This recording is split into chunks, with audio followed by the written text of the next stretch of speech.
সম্পাদক আজকে 14 বছর যে বুকে ব্যথা নিয়ে বেড়াচ্ছে আমার ভাইকে খুনি সিরিয়াল খুনি শেখ হাসিনা জেলখানায় ঢুকে নিজ হাতে জবাই করে হত্যা করেছিল।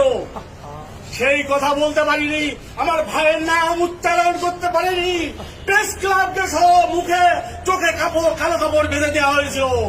আজকে আপনারা সেই সুযোগ এনে দিয়েছেন, সেই জন্য আজকে আমি এই কথা বলতে চাই যে আমার ভাইয়ের বিচার, আমার ভাইয়ের হত্যার বিচার চাই। শেখ হাসিনাকে ধরে এনে জন আদালতে ফাঁসির মাধ্যমে এই হত্যার বিচার করতে হবে। আর আমার ভাইয়ের নামটা আপনারা জানান, আমার ভাই জাতীয় বীর মেজর ফজলুল হুদা, জাতীয় বীর মেজর ফজলুল হুদা, জাতীয় বীর মেজর ফজলুল হুদা। গণমুক্তির মহান দিবস ঐতিহাসিক 15ই আগস্ট, গণমুক্তির মহান দিবস ঐতিহাসিক 5ই আগস্ট।